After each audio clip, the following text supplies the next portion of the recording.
நாம் தமிழர் கட்சியின் வேட்பாளரை அறிமுகம் செய்வதற்காக நாம் தமிழர் கட்சியின் தலைமை ஒருங்கிணைப்பாளர் செந்தமன் சீமான் இன்னும் சற்று நேரத்தில் வந்து கொண்டிருக்கிறார். தேர்தல் திருவிழா தொடங்கி ஒவ்வொரு அரசியல் கட்சிகளும் மக்களிடத்திலே வாக்குகளை கேட்டு வந்து கொண்டிருக்கிறார்கள். உழைப்பாளிகளின் சின்னம் என்றும் பாட்டாளிகளின் சின்னம் என்றும் மாணவர்களின் சின்னம் என்றும் தங்களுடைய சின்னங்களை அறிமுகப்படுத்தி இதுவரைக்கும் 50 ஆண்டு காலமாக இந்த நிலத்தை ஆண்ட ஆளும் கட்சிகள் நாங்கள் ஆட்சிக்கு வந்தால் 2000 ரூபாய் தருவோம், நாங்கள் ஆட்சிக்கு வந்தால் 2500 ரூபாய் தருவோம், நாங்கள் ஆட்சிக்கு வந்தால் ஒருபதும் தங்கம் தருவோம், நாங்கள் ஆட்சிக்கு வந்தால் காஞ்சி பட்டுப்புடவை தருவோம், நாங்கள் ஆட்சிக்கு வந்தால் பிரிட்ஜ் வாஷிங் மிஷின் வாங்க டோக்கன் தருவோம், நாங்கள் ஆட்சிக்கு வந்தால் இலவச பிரிட்ஜ் தருவோம், நாங்கள் ஆட்சிக்கு வந்தால் மாணவர்களுக்கு கல்வி கடனாக 1500 ரூபாய் கொடுப்போம், முதியோர்களுக்கு 1500 ரூபாய் கொடுப்போம் என்று பணத்தை தாண்டி பிரிட்ஜை தாண்டி டோக்கனை தாண்டி இந்த அரசியல் கட்சிகள் எந்த வாக்குறுதியும் மக்களுக்கு கொடுக்கிறது இல்லை. ஆனா தமிழ்நாட்டிலே ஒரே ஒரு தலைவர் மட்டும்தான் நான் அதிகாரத்துக்கு வந்தால் கல்வியை இலவசமா தருவேன், மருத்துவத்தை இலவசமா தருவேன், குடிநீரை இலவசமா தருவேன் சொன்ன ஒரே கட்சியின் தலைவர் எங்களுடைய அண்ணன் செந்தமன் சீமான் மட்டும்தான். எல்லாரும் சொல்றாங்க 2000, 2500, 3000. இந்த பாண்டியராஜன் படத்தை வர்ற மாதிரி 1000, 2000, 3000 அப்படிங்க தும்பலிக்கு பிளாப்பி 10 லட்சம் கோடி கடனை வாங்கி வச்சுக்கிட்டு வெக்கமே இல்லாம ஆட்சியாளர்கள் சொல்றாங்க நாங்க வந்தா 2000 ரூபாய் தருவோம். 2000 ரூபாய் தேவையில்லை. இதே திருச்சி மாவட்டம் துறையூர் கண்ணனூர் அப்படிங்கிற கிராமத்துல பிரிட்ஜன் அப்படிங்கிற ஒரு 2.5 வயசு குழந்தை காலையில அந்த குழந்தைக்கு மூச்சு திணறல் ஏற்படுது. பக்கத்தில் கூடிய ஆரம்ப சுகாதார நிலையத்துக்கு அந்த குழந்தையுடைய தாயும் தகப்பனும் தூக்கி கொண்டு அரசு மருத்துவமனைக்கு வர்றாங்க. அரசு மருத்துவமனையில மருத்துவர் இல்ல, செவிலியர் இல்ல, அரசு மருத்துவமனையில் சிகிச்சைக்கான எந்த உபகரணமும் இல்ல. அந்த குழந்தை செத்து போச்சு. திராவிட மாடல் அரசு, நல்லாட்சி கொடுத்த அரசு, தமிழ்நாட்டையே தலையிலாக புரட்டி போட்டுக்கிற அரசு, கலைஞர் ஆட்சி என்று பெருமையோடு பேசுகிற இந்த திமுக ஒவ்வொரு ஆண்டும் மருத்துவத்துறைக்கு சுகாதாரத்துறைக்கு 18,000 கோடி ரூபாய் பட்ஜெட்டா ஒதுக்குது. 18,000 கோடி பட்ஜெட் ஒதுக்கி 2.5 வயசு குழந்தையை காப்பாற்ற முடியல. அப்புறம் என்னடா மயிரப்புடின ஆட்சி நடத்திருக்கீங்க என்று கேட்கத்தான் உங்க பிள்ளைகள் நாங்க வந்திருக்கிறோம். என்ன ஆட்சி நடத்திருக்கிற? ஒரு குழந்தைய அரசு மருத்துவமனைக்கு கூட்டி போய் காப்பாற்ற முடியல. மருத்துவம் சரியில்லை. இதே துறையூர் பக்கத்து தொகுதியில சிங்களாந்தபுரம் இன்னொரு பகுதி 9 மாசத்துக்கு முன்னாடி கட்டின பள்ளிக்கூடத்துடைய மேற்கூரை இடிஞ்சு விழுந்து மாணவர்கள் 5 பேருக்கு மண்டையில காயம். பள்ளி கல்வித்துறைக்கு 45,000 கோடி பட்ஜெட். கடந்த 5 ஆண்டுகள்ல 5 லட்சம் கிட்டத்தட்ட 2 லட்சம் கோடி ரூபாய் பள்ளிக்கல்வி. 2 லட்சம் கோடி 2 லட்சம் கோடி என்பது எண்ணி பார்க்கிறது போது நம்ம செத்து போயிடுவோம். 2 லட்சம் கோடி பட்ஜெட்டை ஒதுக்கி பள்ளிக்கூடத்துடைய மேற்கூரை இடிஞ்சு விழுந்து மாணவன் மண்டை உடைகிறது. கல்வி இங்க யாருக்கும் இலவசமா இல்லை. ஆனால் இலவச கல்வி என்று சொல்லப்படுகிறது.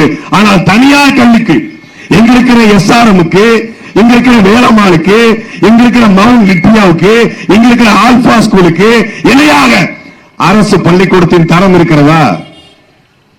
தனலட்சுமி சீனிவாசனுக்கு இணையான மருத்துவம் அரசு மருத்துவமனையில் கிடைக்கிறதா? அங்கே கொடுக்கிற கல்வி அரசு கல்லூரியில் கிடைக்குதா என்றால் இல்ல. தனியார் கொடுக்கிற கல்வியை அரசால் கொடுக்க முடியல. தனியார் கொடுக்கிற மருத்துவத்தை அரசால் கொடுக்க முடியல. ஒரு குடிமகனுக்கு அரசு கொடுக்க வேண்டியது கல்வியும் மருத்துவம் தான். தூய குடிநீர். பழச்சலூர் பகுதி நெற்களஞ்சியம், தஞ்சாவூருக்கு அடுத்தபடியாக நெற்களஞ்சியம் என்று அழைக்கப்படுகிறது. ஆனால் அந்த மண்ணச்சலூர் பகுதியில் நெல்லை சேமித்து வைக்கும் குடோன்கள் கூட சரியா இல்லை. நெல்லை பதப்படுத்தக்கூடிய ஆலைகள் இல்ல. ஒரு காலத்தில் செழித்து வளர்ந்த மண்ணச்சூழல் இன்றைக்கு வரி விதிப்பினால, நெல்லுக்குடைய விலை குறைப்பினால, உர தட்டுப்பாட்டினால இன்னைக்கு கொஞ்சம் கொஞ்சமாக விவசாயம் செத்துக் கொண்டிருக்கிறது. துறையூருக்கு பிறகு மண்ணச்சூழல் பொன்னி இந்தியா முழுக்க பயணப்படுகிறது. ஆனால் அந்த விவசாயி தன்னுடைய விளைவித்த நெல்லுக்கு சரியான விலையை கிடைக்காமல் தடுமாறி கொண்டிருக்கிறான். இதை சரி செய்வதற்குத்தான் ஒரு எம்எல்ஏ தேவை, இதை சரி செய்யத்தான் ஒரு அமைச்சர் தேவை, இதை சரி செய்யத்தான் ஒரு முதலமைச்சர் தேவை. அதை செய்யாம நான் வந்தா போன தடவை 1000 ரூபாய் யாருக்கு? பெண்களுக்கு. இந்த தடவை 2000. ஏன் போன தடவை 1000 இந்த தடவை 2000? போன தடவை ஆட்சியில இல்ல 10 வருஷம், அதனால பெருசா கொள்ளையடிக்க முடியல. இந்த வருஷம் ஆட்சிக்கு வந்துட்டோம், நாங்க ஒரு 5 லட்சம் கோடி கொள்ளையடிச்சிட்டோம். எங்களுக்கு ரொம்ப மனசு ஒருத்தனா இருக்கு. 5 லட்சம் கோடி கொள்ளையடிச்சிட்டோம், மனசு ஒருத்தனா இருக்கு. நம்ம என்ன பண்ண, ஏதாவது பாவம் பண்ணிட்டா, தப்பு பண்ணிட்டா, சமயபுரம் மாரியாத்துக்கு போய், ஆத்தா நான் பாவம் பண்ணிட்டேன், உன் பிள்ளை தப்பு பண்ணிட்டேன், அதனால உன் கோயில் உண்டியில ஒரு 1000 ரூபாய் போடுறேன், என்னை மன்னிச்சுக்க. அப்படி தப்பு பண்ணவன் கோயில்ல போய் உண்டியில காசு போடுறது போல, தப்பு பண்ணவன் தேவாலயத்தில் போய் மன்னிப்பு கேட்பது போல, தவறு செய்தவன் அல்லாஹ்வை நோக்கி இறைமகனே தூதனே என்னை மன்னித்து விடு என்று கேட்பது போல, தப்பு செய்த இந்த ஆட்சியாளர்கள் தப்பை மறைக்க, ஆத்ம கொள்ளையை மறைக்க, கனிமவள கொள்ளையை மறைக்க, கரப்ஷன், கலெக்ஷன், கமிஷன் இது எல்லாவற்றையும் மறைக்க மக்களுக்கு கொடுக்கிற லஞ்சம் தான் இந்த 2000. 8000 ரூபாய் டோக்கன். யாரு? அப்பா ஸ்டாலின். உண்மையிலே எனக்கு அவர் மேல ஒரு பெரிய மதிப்பு மரியாதை வந்துருச்சு. எப்ப தெரியுமா? தேர்தல் ஆணையத்தில் போய் தமிழ்நாடு முதலமைச்சர் அபிடவிட் போடுறாருங்க. தேர்தல் ஆணையத்தில் பிரமாண பத்திரம் தாக்கல் பண்றாரு. 6 முறை 7 முறை ஆட்சியில் இருந்த திமுக, அது 5 முறை ஐயா கலைஞர், 1 முறை ஐயா ஸ்டாலின், 7 முறை ஆண்டு திமுகவுடைய முதலமைச்சர், திமுகவுடைய தலைவர், தமிழ்நாட்டிலேயே பெரிய கட்சின்னு சொல்லக்கூடிய திமுக தலைவர் ஐயா ஸ்டாலின் கிட்ட தேர்தல் பிரமாண பத்திரத்தை சொல்றாரு, 10,000 ரூபாய் தான் கையில பணம் இருக்கு. இவ்வளவு 7 முதலமைச்சரை இந்தியாவில் யாரும் பார்த்துக்க முடியாது. எத்தனையோ முதலமைச்சர் இருக்காங்க. பினராயி விஜயன் இருக்காரு, சந்திரபாபு நாயுடு இருக்காரு, ரேவந்த் ரெட்டி இருக்காரு, அங்கே மம்தா பானர்ஜி இருக்காங்க, எத்தனையோ முதலமைச்சர் இருக்காங்க. ஆனா இந்தியாவிலேயே 10,000 ரூபாய் மட்டும் வச்சிருக்கிற முதலமைச்சர் நம்ம அப்பா ஸ்டாலின் மட்டும்தான். அதனால மண்ணச்சலவுக்கு வரும்போது, இந்த மண்ணச்சலவுக்கு சமயபுரத்துக்கு வரும்போது, சமயபுரத்தில் வாழ்ற மக்கள் ஆளுக்கு 100 ரூபாய் போட்டு அவருக்கு ஒரு 50,000 ரூபாய் பணத்தை கொடுங்க. ஏன்னா மணிச்சலவுக்கு காசு இல்லாம பிள்ளை கஷ்டப்படுது, பாவம். அப்பாவுக்கு கஷ்டம். உங்களுக்கு தெரியுமா? ஐயா ஸ்டாலினுக்கு சொந்தமா கார் இல்லைங்க. ஐயா ஸ்டாலினுக்கு சொந்தமா கார் இல்ல. மதிப்பிற்குரிய மன்னச்சேரி சட்டமன்ற உறுப்பினர் அண்ணன் கதிரவன் அவர்களுக்கு நான் கோரிக்கை வைக்கிறேன்.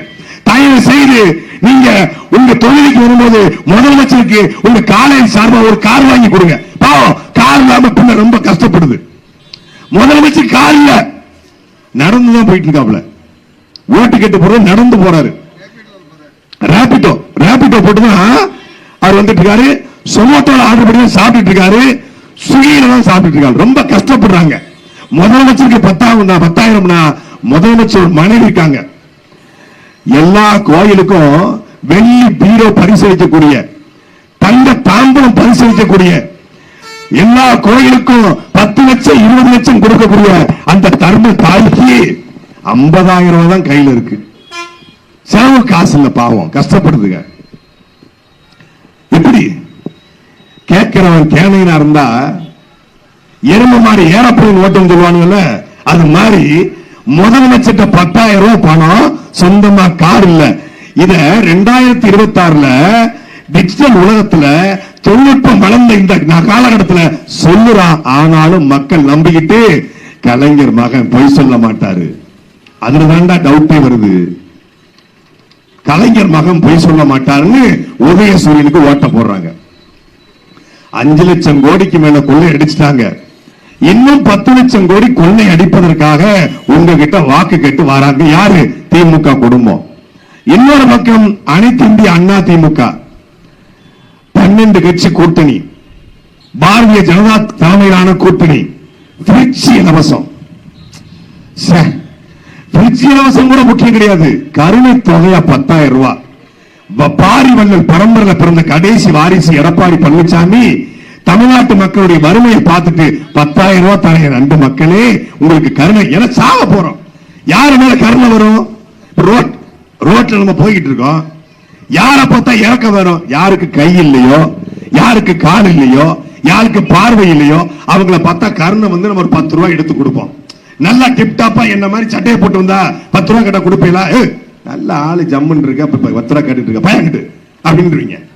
ஆனா கிழிஞ்ச சட்டையை போட்டுக்கிட்டு கையும் காலும் இல்லாம இருந்தா 10 ரூபாய் கேட்டா கொடுப்பீங்க. அப்ப என்ன? அதுக்கு பேரு கருணை. என்ன ஆயிடுச்சு ஐயா எடப்பாடிக்கு? தமிழ்நாட்டு மக்கள் சாக போறாங்கன்னு தெரிஞ்சிருச்சு.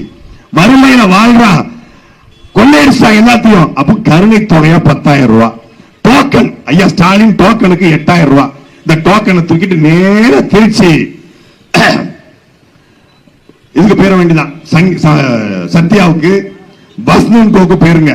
போயிட்டு 8,000 ரூபாய்க்கு இந்த நாம் மதிப்பிற்குரிய தமிழ்நாட்டினுடைய முதலமைச்சர் ஐயா ஸ்டாலினுக்கு நான் கேட்கிறேன், இந்த 8,000 ரூபாயில வசந்தங்களோட போய் ஒரு ஃப்ரிட்ஜ் வாங்கி நீங்க எனக்கு காட்டுங்க, ஒரு ஏசி வாங்கி காட்டுங்க, ஒரு வாஷிங் மிஷின் வாங்கி காட்டுங்க. 8,000 ரூபாய்க்கு என்ன வாங்க முடியும்? எதுவும் வாங்க முடியாது. அப்புறம் ஏன் 8,000? அது 8,000 கொடுத்துட்டு fridge, washing machine, iron box, grinder, mixie, microwave oven இது போன்ற அத்தியாவசிய பொருட்களை 8,000 ரூபாய்க்கு வாங்கலாம். 1960 தான் வாங்கிருக்கலாம். 1967 பட்ஜெட் போட்டிருக்காங்க 8,000 ரூபாய்க்கு வாஷிங் மிஷின். அப்ப வாஷிங் மிஷின் இருந்துச்சானே தெரியல. ஒரு வாஷிங் மிஷின் 15,000 ரூபாய், ஒரு ஏசி 35,000 ரூபாய், குறைந்தபட்சம் ஒரு ஃப்ரிட்ஜ் வாங்கணுமா 12,000 ரூபாய், நல்ல பிராண்ட் வாங்கணுமா 15,000 ரூபாய். அப்ப என்ன பண்ற? 8,000 ரூபாய்க்கு 8,000 ரூபாய் கொண்டு நீ வசந்தோக்கு போனா, சத்யாவுக்கு போனா, இல்ல திருச்சிக்குரிய பாரத் எலக்ட்ரானிக்ஸ்க்கு போனா 8,000 கவர்மெண்ட் டோக்கனாமா வாங்க வாங்க 3ஆம் மாடிக்கு போங்க. அங்கதான் கேக்கரான் கம்பெனி ஒரு கம்பெனி இருக்கு, கவர்மெண்ட் தயாரிச்சு கொடுத்திருக்கு அந்த ஃப்ரிட்ஜ். நீங்க அந்த ஃப்ரிட்ஜ போய் ஆன் பண்ணி போட்டீங்கன்னா உள்ள இருந்து புகை வரலன்னா நீங்க என்னன்னு கேளுங்க. அந்த வாஷிங் மிஷின்ல துணியை போடுங்க, துணி சிக்கிக்கும். அவன் என்ன பண்ணுவான்? 2,000 ரூபாய்க்கு ஃப்ரிட்ஜ், ஏசிய தயாரிச்சு கவர்மெண்ட் ஒரு கான்ட்ராக்ட் போடும். யாரு? மாப்பிள்ள சபரிசம் மூலியமா ஒரு கான்ட்ராக்ட் போடும், கம்பெனியை உருவாக்கி 2,000 ரூபாய்க்கு தயாரிச்சு 8,000 ரூபாய் போட்டு பில் எடுத்துட்டு போயிருவான். 8,000 ரூபாய் டோக்கன் 2 லட்சம் பேர் கொடுக்க போறான். 2 கோடி பேருக்கு 2 கோடி பேருக்கு 8,000 ரூபாய் என்றால் எத்தனாயிரம் கோடி? கிட்டத்தட்ட 30,000 கோடி ரூபாய். 30,000 கோடியில குறைந்தபட்சம் 20,000 கோடியை சொலையா கொள்ளையடிக்கத்தான் இந்த 8,000 ரூபாய் இந்த டோக்கன் சிஸ்டம். நாங்கள் அதை கொடுக்க வரல. மதிப்பிற்குரிய திமுக டோக்கன் எடப்பாடி பிரிட்ஜ் இலவசம். நம்ம அண்ணன் விஜய்னா ஏன்னா அப்பா 2,000, சித்தப்பா 2,000, விஜய்னா மட்டும் சும்மா இருப்பாரா? அவர் கேரியோட உச்சத்தை வந்துட்டு இருக்காரு, வரி வாங்கி நிற்கிறாரு, எல்லாத்தையும் விட்டுட்டு உங்களுக்காக வந்திருக்காரு. அப்ப அவர் சாதாரணமானாலா? அவர் என்ன பண்றாரு? நான் வந்தேன்னா ஒவ்வொரு பெண்ணுக்கும் 1 பவுன் தங்கம் தருவேன். முதல்ல அடுத்த வீட்டு பிள்ளைக்கு அண்ணன் சீரு, தாய்மாமன் சீரெல்லாம் கொடுக்குறது அப்ப இருக்கட்டும், முதல்ல உங்க பொண்டாட்டிக்கு ஒழுங்கான சீரை கொடுங்கன்னு சொல்லி நான் கேட்கல, தாவேக்கா கட்சிக்காரன் கேட்கிறான்.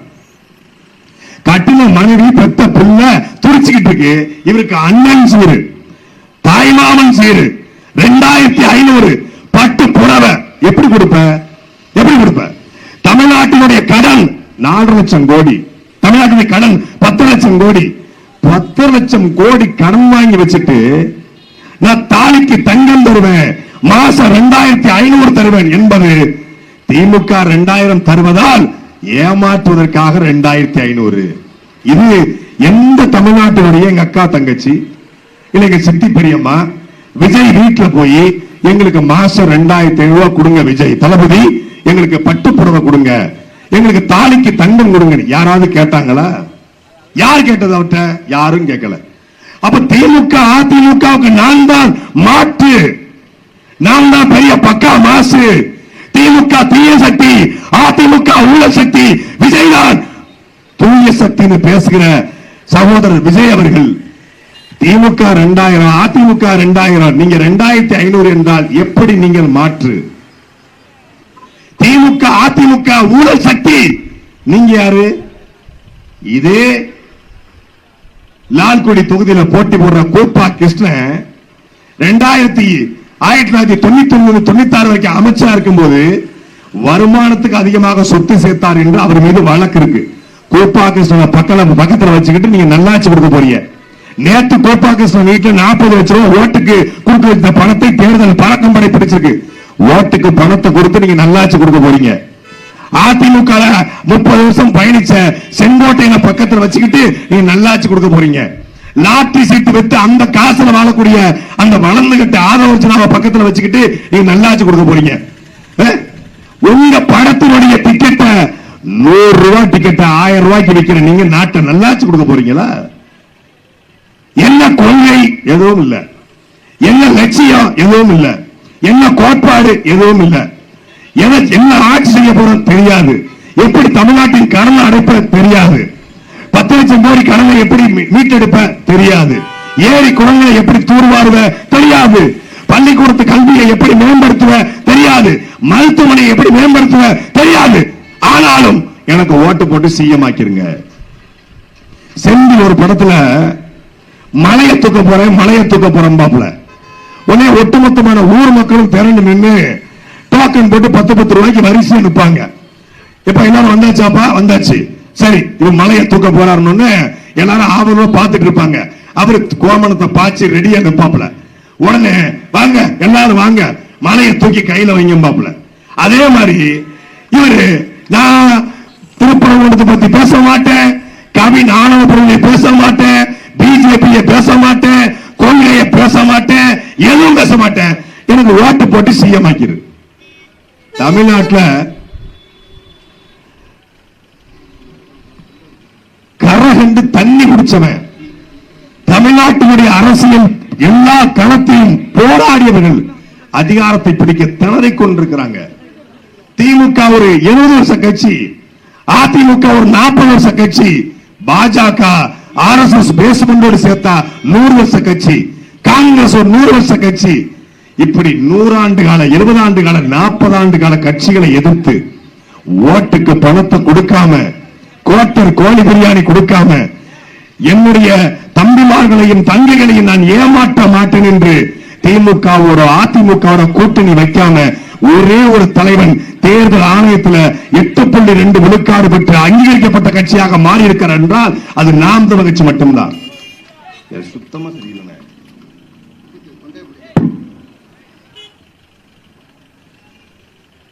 அப்போ தனித்து நிக்கிறோம், நாங்க நிக்கிறோம். திமுக கூட, அதிமுக கூட, காங்கிரஸ் கூட, பாஜக கூட யாரோடும் கூட்டணி வைக்காம தனிச்சு நாங்க நிக்கிறோம். நீங்க தனிச்சு நிக்கிறீங்களா? விஜய் தனிச்சு நிக்கிறீங்களா? நீங்க தனிமைப்படுத்தப்பட்டு நிக்கிறீங்க. தேமுதிக கூட பேச்சுவார்த்தை நடத்தி, கம்யூனிஸ்ட் கூட பேச்சுவார்த்தை நடத்தி, விசிக கூட பேச்சுவார்த்தை நடத்தி, காங்கிரஸ் கூட பேச்சுவார்த்தை நடத்தி, தற்கொலை கூட்டத்தை வைத்துக் கொண்டு, ஒரு முட்டாள் கூட்டத்தை, ஒரு அணில் கூட்டத்தை வைத்துக் கொண்டு, ஒரு கேடுகட்ட கூட்டத்தை வைத்துக் கொண்டு, ஒரு கேவலப்பட்ட கூட்டத்தை வைத்துக் கொண்டு என்ன பண்றீங்க? தனிமைப்பட்டு நிக்கிறீங்க. சென்டிமெண்ட், ஒவ்வொரு ஊருக்கு வந்து சென்டிமெண்ட். திருச்சி கிழக்குல வந்து பேசுறாப்புல, நான் வழி தாங்கி நிக்கிறேன், எல்லா வழியும் தாங்கிக்கிட்டு உங்களுக்காக உங்க மகன் உங்க விஜய் வந்திருக்கிறேன். அப்படி என்ன வழியை தாங்கிட்டீங்க நிக்கிறீங்க? பிரசவ வழியா? 9 மாசம் ஆயிடுச்சா உங்களுக்கு? பிரசவ வழியா? புரியலையா? என்ன வழி? என்ன வழி உங்களுக்கு? எங்களுக்கு வழி இருக்கு. ஈழத்திலே எங்களுடைய மக்கள் கொத்து கொத்தாக 1 லட்சம் மக்கள் செத்தவர்கள். அந்த சாவின் வழி தாங்கி நாங்கள் நிற்கிறோம். மீனவனுடைய வழியை தாங்கி நாங்கள் நிற்கிறோம். நீட்டில் அனிதாவுடைய வழி தாங்கி நாங்கள் நிற்கிறோம். தூய்மை பணியாளருடைய வழியை தாங்கி நாங்கள் நிற்கிறோம். அதே போல இங்கே சாகரமான பாரத் மாதத்திற்கு பாதிக்கப்பட்ட மீனவருடைய வழியை தாங்கி நிற்கிறோம். விவசாயியுடைய வழியை தாங்கி நாங்கள் நிற்கிறோம். சென்னைக்கு போராட்டத்தை செத்து போன 13 பேர் குடும்பத்தின் வழியை தாங்கி நாங்கள் நிற்கிறோம். காவிரி பிரச்சனை பாதிக்கப்படுகிற விவசாயியுடைய வழியை தாங்கி நாங்கள் நிற்கிறோம். நீங்க எந்த வழியை தாங்கி நிற்கிறீங்க? வழினா என்னன்னு தெரியுமா? வழினா எப்படி வலிக்கும்னு தெரியுமா? சிறைனா என்னன்னு தெரியுமா உங்களுக்கு? வழக்குன்னா என்னன்னு தெரியுமா? ஒரே ஒரு வழக்கு 41 பேர் சாவுக்கு கரூர்ல இருந்து ஓடி போன கோல நீ பலியை பத்தி பேசலாமா? 234 வழக்கு, குண்டர் சட்டம், தேசிய பாதுகாப்பு சட்டம், 1 வருஷம் ஜெயிலு, தொழிஞ்சு நிற்கிற ஆன்மகன் போல எங்களுடைய அண்ணன் செந்தமிழன் சீமான்.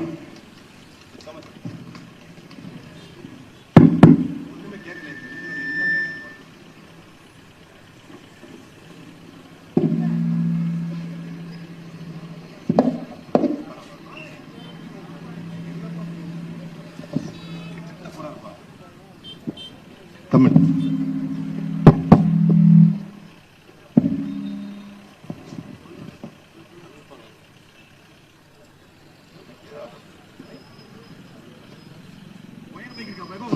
உயர்மைக்கு கொடுப்பா, சாப்பிடுங்க இந்த பக்கம்.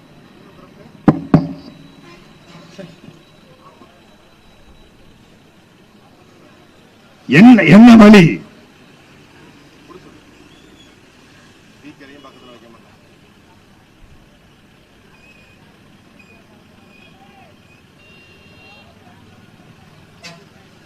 சொகுசான வாழ்க்கை அவர் சொல்றாரு. வழிதாங்கி நிக்கிறேன்னு சொல்றாருல, சரி வழிதாங்கி நிக்கிறீங்க, எல்லாத்தையும் விட்டுட்டு வந்துட்டாங்கறாப்ல. அவன் நீ எதுல வந்த? சார்ட்டர் பிளைட்ல. எதுல பயணிக்கிற? BMW கார்ல. இங்கேக்கு வந்த டிஃபெண்டர் ரோல்ஸ் ராய்ஸ் கார்ல. ஆனா எல்லாத்தையும் இழந்துட்டு வந்துட்டாப்ல. ஆமா, இவர் பெரிய அப்படியே கௌதம புத்தர் அப்படியே இந்த ஞானம் கிடைச்ச உடனே தன்னுடைய அரசவை, தன்னுடைய மனைவி, பிள்ளைகள், மனைவி பிள்ளையை விட்டுட்டா அது வேற விஷயம், எல்லாத்தையும் விட்டுட்டு கௌதம புத்தர் மாதிரி கிளம்பி அப்படியே புத்தருடைய இதை போதனை கேட்டுக்கொண்டு வந்துட்டார்.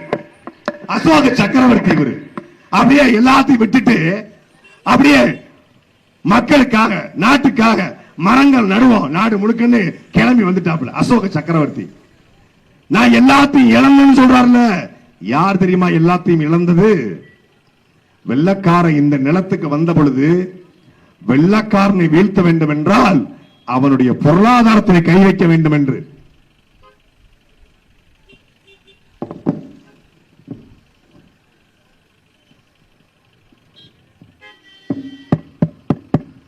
சரியில்லப்பா. வெள்ளக்காரனை வீழ்த்த வேண்டும் என்றால் அவன் பொருளாதாரத்தில் கை வைக்க வேண்டும் என்று காலா லாவியா என்கிற 2 கப்பல்களை கட்டி, அந்த கப்பலை கட்டுவதற்காக அன்றைக்கு 50,000 ரூபாய் சம்பளம் வாங்கிய தன் வழக்கறிஞர் தொழிலை துறந்து மாடு கூட இழுக்க திணறுகிற செக்கை கோவை சிறையில் இழுத்த செக்கிழுத்த செம்மல் கப்பலோட்டிய தமிழன் எங்கள் தாத்தா வாவு சிதம்பரனார் மக்களுக்காக இழந்தார், மக்களுக்காக எல்லாவற்றையும் இழந்தார். அதே வரிசையில் பெரிய ஜமீன்தார் குடும்பத்திலே பிறந்து பட்டு சட்டை கட்ட வேண்டிய குடும்பத்திலே பிறந்து சொகுசான வாழ்க்கை வாழ வேண்டிய எங்களுடைய தாத்தா தெய்வ திருமகனார் முத்துராமலிங்க தேவர் தன்னுடைய சொத்துக்களை எல்லாம் ஏழை எளிய மக்களுக்கு எழுதி வைத்துவிட்டு எளிமையான வாழ்க்கை வாழ்ந்தார். அவர் மக்களுக்காக எல்லாத்தையும் விட்டுட்டு வந்தார். இதே நெய்வேலி இன்னைக்கு நெய்வேலி நிலக்கரி தொழிற்சாலை இருக்கிறது. அந்த நெய்வேலி நிலக்கரி தொழிற்சாலைக்காக தன்னுடைய 500க்கும் மேற்பட்ட ஏக்கர் நிலத்தை ஜம்புலிங்க முதலியார் என்கிற நம்முடைய தாத்தா இழந்தார். அப்படி ஏதாவது நீங்க இருக்கா? அப்படி ஏதாவது நீங்க இழந்திருக்கீங்களா? திருக்குறளை, சங்க இலக்கியங்களை, அகநானூரை, புறநானூரை நூலாக அச்சிட வள்ளல் பாண்டித்துரை தேவர் லட்சக்கணக்கான ரூபாயை இழந்தார். அதுபோல நீங்க ஏதாவது இழந்திருக்கீங்களா? இழந்த 80 வருட பொது வாழ்க்கை கட்சி தன்னுடைய 90வது பிறந்த நாளிலே 1 கோடி ரூபாய் பணத்தை கொண்டு கொடுத்த பொழுது அந்த 1 கோடி ரூபாயும் கட்சிக்கு கொடுத்த, தகைசால் தமிழர் விருது கொடுத்த பொழுது தமிழ்நாடு அரசு கொடுத்த 10 லட்சம் ரூபாய் சேர்த்து 5000 ரூபாய் போட்டு தமிழ்நாடு அரசுக்கே கொடுத்த தலை சிறந்த வள்ளல் எங்கள் தாத்தா நல்லகண்ணுவை போல நீங்கள் இழந்தீர்களா? என்ன இழந்தீங்க? இடவ பட்டினப்பாக்கம் வீட்டை பள்ளிக்கூடமாகவும் பனையூர் வீட்டை மருத்துவமனையாகவும் காரு வீடு வாசல்லாம் என்னமோ மக்களுக்கு எழுதி கொடுத்த மாதிரி நான் மக்களுக்காக விட்டுட்டு வந்திருக்கிறேன். என்னடா விட்டு வந்திருக்கேன்னு பார்த்தா பொண்டாட்டி விட்டு வந்திருக்கிறேன். விட்டுட்டு எதடா விட்டு வந்த? உன் பிள்ளைய விட்டு வந்த, உன் மகனை விட்டுட்டு வந்த.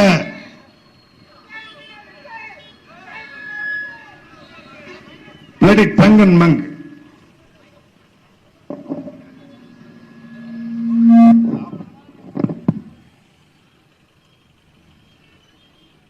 தவிட்டு தற்குறி எதை விட்டு விட்டு வந்தீர்கள்? எதையும் விடல. நாங்க விட்டோம். என் வருமானத்தை விட என் இனமானமே பெரிது என்று சொந்த வருமானத்தை இழந்தவன் எங்களுடைய அண்ணன் செந்தமிழன் சீமான். மக்களுக்காக சிறை சென்று மக்களுக்காக வழக்குகளை வாங்கி மக்களுக்காக இந்த களத்திலே 15 வருஷம் கத்தி கத்தி நெஞ்சு வெடிக்க வெடிக்க தொண்டையில ரத்தம் வர வர இந்த மக்களுக்காக களத்திலே தனிச்சு துணிஞ்சு நிற்கிற ஒரே ஆண்மகன் எங்களுடைய அண்ணன் செந்தமிழன் சீமான் மட்டும்தான். யாரையாவது காட்டு. 10 கட்சி 12 கட்சி ஓட்டுக்கு பணம் மன்னச்சனூர்ல நிறைய போய் சேர்ந்துருச்சுன்னு சொல்றாங்க. நேத்தே ஓட்டுக்கு பணம் போய் சேர்ந்துருச்சு. ஓட்டுக்கு பணத்தை கொடுத்து வாக்கை வாங்கக்கூடிய கட்சிகளுக்கு மத்தியில ஓட்டுக்கு பணம் கொடுப்பவன் பாவி, அந்த பணத்தை வாங்கி கொண்டு ஓட்டு போடுவன் தேசத்துறை என்கிற தெய்வ திருமகனார் முத்துராமலிங்கத்தினுடைய வார்த்தை கிடங்க ஓட்டுக்கு பணத்தை கொடுக்க மாட்டோம், கொடுக்கவும் விட மாட்டோம் என்று களத்தில் நிற்கிற கட்சி நாம் தமிழர் கட்சி. இவனுடைய வாக்குறுதி இலவசம், இவருடைய வாக்குறுதி போனஸ், இவருடைய வாக்குறுதி சலுகை. எங்கள் வாக்குறுதி ஆரம்ப கல்வி முதல் ஆராய்ச்சி கல்வி வரை அனைவருக்கும் தரமான சமமான கல்வி எங்களுடைய வாக்குறுதி. அனைவருக்கும் தரமான சமமான மருத்துவம் எங்கள் தேர்தல் வாக்குறுதி. தூய குடிநீர் எங்கள் தேர்தல் வாக்குறுதி. காவிரி பாய்கிற இந்த பகுதியில காவிரி பாய்கிற இந்த ஊர்ல கூட தண்ணீர் தட்டுப்பாடு, விவசாய தேவைக்கு தண்ணீர் இல்ல, நீர் மேலாண்மை என்று ஒன்றே செத்து போச்சு. அதை மீட்டெடுக்க தமிழ்நாடு முழுமைக்கு 47,000 நீர்நிலைகளை மீட்டெடுக்கக்கூடிய ஒரு கட்சி. 10 ஆண்டு பசுமை திட்டம், பல கோடி பனை திட்டம் என்று இயற்கையை நேசித்து ஆடு மாடு மேய்த்தல் அரசு வேலை, இயற்கை விவசாயம் அரசு வேலை என்று விவசாயம் செய்வோனுக்கு அரசு வேலை தருவேன் என்று சொன்ன ஒரே ஒரு கட்சி அது நாம் தமிழர் கட்சி மட்டும்தான். யாரையும் சொல்லுங்க. உடனே சொல்றாங்க சீமான் வந்து ஆடு மாடு மேய்க்கலாம் அரசு வேலையா, விவசாயம் அரசு வேலையா? என்ன டாஸ்மாக்ல சரக்க ஊத்தி கொடுக்கிறவன் அரசு வேலை பார்க்கும் போது விவசாயம் பார்க்கறீங்க ஆத்தாளும் அப்பனும் அரசு வேலை பார்க்க கூடாதா? டாஸ்மாக்ல 10,000 ரூபாய் சம்பளத்துக்கு 12 மணிலிருந்து இரவு 10 மணி வரைக்கும் கால்கடுக்க நிக்கிற ஒரு சாராயம் விற்பவன் அரசு வேலை.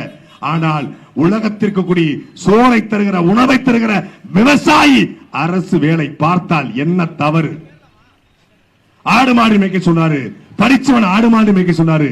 தமிழ்நாட்டுடைய பாலின் தேவை 2 லட்சம் கோடி, தமிழ்நாட்டின் ஆட்டுக்கறியின் தேவை 30,000 கோடி, தமிழ்நாட்டுடைய பால் இருந்து தயாரிக்கக்கூடிய பட்டர் பன்னீர் இது போன்ற பொருட்களின் தேவை 30,000 கோடி. கிட்டத்தட்ட 3 லட்சம் கோடி வருமானம் பால்ல மட்டும் இருக்கு, மாடுல மட்டும் இருக்கு, ஆடுல மட்டும் இருக்கு. ஆனா அது தெரியாம அரசு 50,000 கோடிக்கு டாஸ்மாக வித்துக்கிட்டு இருக்கு. ஒரு அரசு சாராய கடை நடத்தும் போது ஒரு அரசு விவசாயம் செய்யக்கூடாதா? சாராயம் விற்கிறத விட விவசாயம் செய்யறது அவ்வளவு கேவலமா? மரியாதைக்குரிய திருச்சியினுடைய மேற்கு தொகுதி சட்டமன்ற உறுப்பினர் மரியாதைக்குரிய அமைச்சர் அண்ணன் KN நேரு அவர்கள் 1000 மாடு வச்சு மாட்டு பண்ண வைக்கிறாரு. ஏன்னா ஒரு அமைச்சர் மாட்டு பண்ண வைக்கலாம், ஒரு அரசு மாட்டு பண்ண வைக்க கூடாதா? அவர் சொல்றாரு, பெருமையா சொல்றாரு நேரு, நான் மாட்டு பண்ண வச்சிருக்கிறேன், என் குடும்பமே விவசாய குடும்பங்கிறாரு. திருச்சி லால்குடி பக்கத்துல அமைச்சர் நேரு அவர்கள் 500 ஏக்கருக்கு மேல விவசாயம் செய்யறாரு. நான் வாழ்த்துறேன், பாராட்டுறோம். நாங்க நேரு விவசாயம் செய்யலாம், அமைச்சர் செய்யலாம், அரசாங்கம் செய்யக்கூடாதா? தனி முதலாளி செய்கிற பொழுது ஒரு அரசு செய்தால் என்ன தப்பு? விவசாயம் அதுக்கு பக்கத்திலே வேலை வாய்ப்பு, தென்னந்தோப்பு அதுக்கு பக்கத்திலே வேலை வாய்ப்பு, பனைக்காடு அதுக்கு பக்கத்திலே வேலை வாய்ப்பு, பருத்தியில் தயாரிக்கக்கூடிய பொருட்கள் அதிலிருந்து வேலை வாய்ப்பு. இங்க துறையூர் பகுதியா அங்கே மூங்கில் இருக்கு, பாக்கு இருக்குது, அதிலிருந்து வேலை வாய்ப்பு. நீ இருக்கிற இடத்திலே உனக்கான வேலை வாய்ப்பை தருவேன்.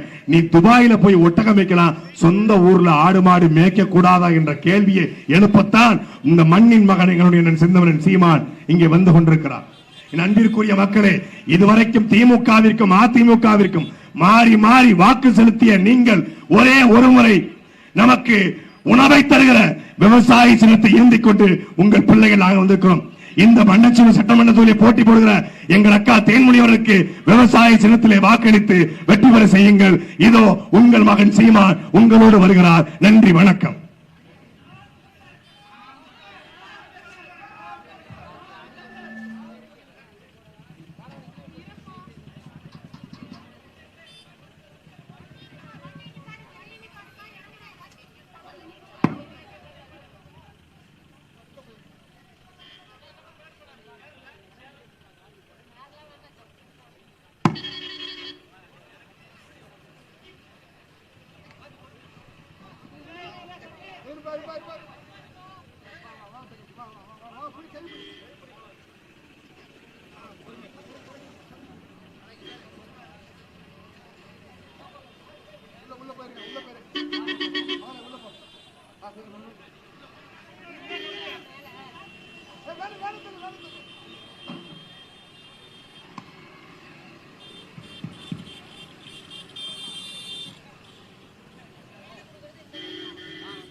மறுபடியும் முதல்ல இருந்து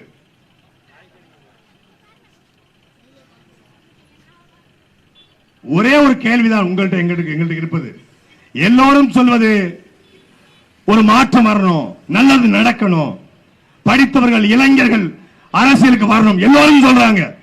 அப்போ யார் தாயா ஓட்டுக்கு பணத்தை வாங்கிட்டு ஓட்டு போடுறது?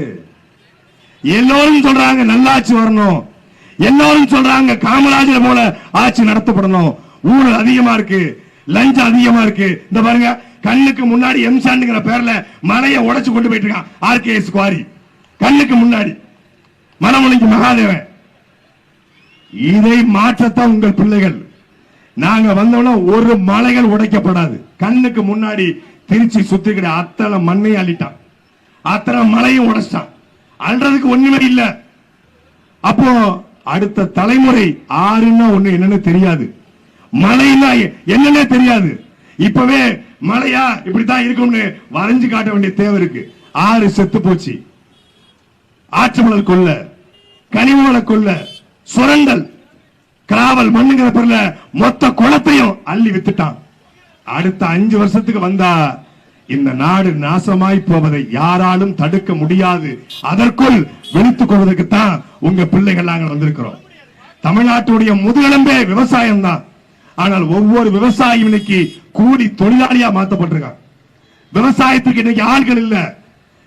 நடவு நடணுமா, நாத்து பாவணுமா, களை பறிக்கணுமா, கரை ஒதுக்கணுமா, வரப்பு வெட்டணுமா, யாரு? நம்ம ஆளுங்க கிடையாது, நம்ம ஆளுங்க கிடையாது, வடநாட்டுக்காரன் வடக்கன்ஸ் தான். நாத்து நடுறதே வடக்கன்ஸ் தான், நாத்து பாவறதும் வடக்கன் தான்.